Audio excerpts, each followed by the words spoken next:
বছৰজোৰা অপেক্ষাৰ অন্তত পুনৰ পালেহি হেঁপাহৰ ৰঙালীৰ আগমনক লৈ চৌদিশে উত্থপ থপ। আজি মেলানি মাগিব ছটাই। অসমীয়া সমাজত আন সকলো জীৱতকৈ গৰুক আগস্থান দিয়া হয়। গৰু আমাৰ পিতৃ মাতৃ তুল্য। সেয়েহে বিহুৰ প্ৰথমটো দিনতে গৰু বিহু পালন কৰি গৰুক সন্মান যচা হয়। পুৱাতেই গৰুক গা ধুৱাই লাও বেঙেনাৰ মালা পিন্ধাই বছৰটোৰ বাবে সুস্থ সবল হৈ থকাৰ বাবে প্ৰাৰ্থনা জনাই গঞাই।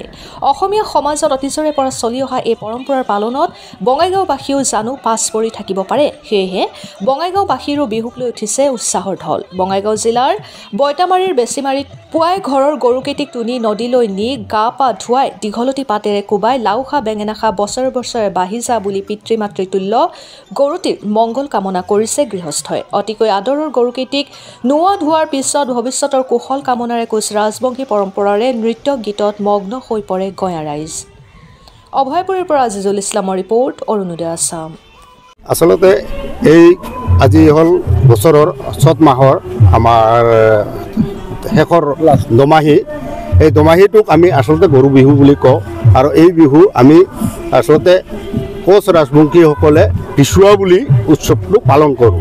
আৰু এই বিচুৱা উৎসৱটো আমাৰ পৰম্পৰাগতভাৱে চলি আছে, কিন্তু কিছুমান ক্ষেত্ৰত মানে এই আমাৰ উৎসৱবিলাক আমাৰ যি জনগোষ্ঠীৰ যি এটা পৰম্পৰা সেইখিনি প্ৰায় বিলুপ্তৰ পথত গৈ আছে।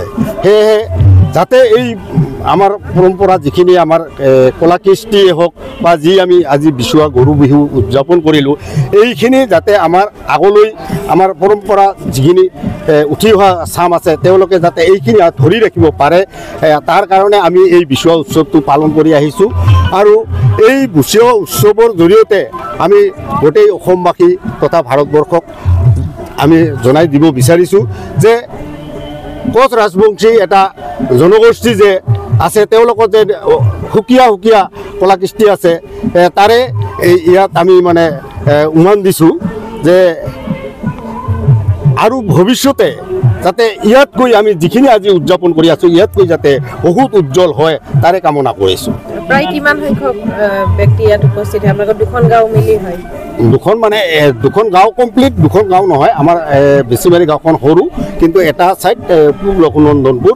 ইয়াত আমাৰ ইয়াত প্ৰায় প্ৰথম যেতিয়া আমি আৰম্ভ কৰিছিলোঁ তেতিয়াৰ পৰা তাৰমানে 1000-1200 এনেকুৱা হৈছিল। কিন্তু এতিয়া অলপ মানে ইয়াতে এখন আমাৰ পূজা আছে, এই পূজাতো কিছুমান মানুহ মানে জড়িত হৈ আছে, সেইকাৰণে আমাৰ ইয়াত অলপ কম হয়।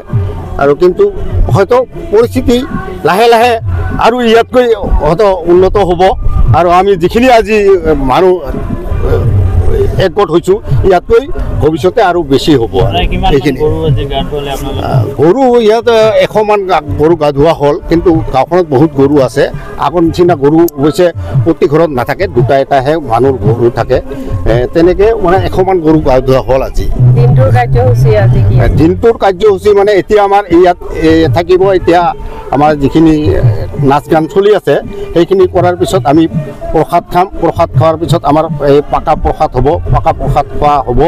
তাৰপিছতে আমাৰ মানে যি আমাৰ এই এটা পূজা আছে তাতে আমি অংশগ্ৰহণ কৰিব যাম।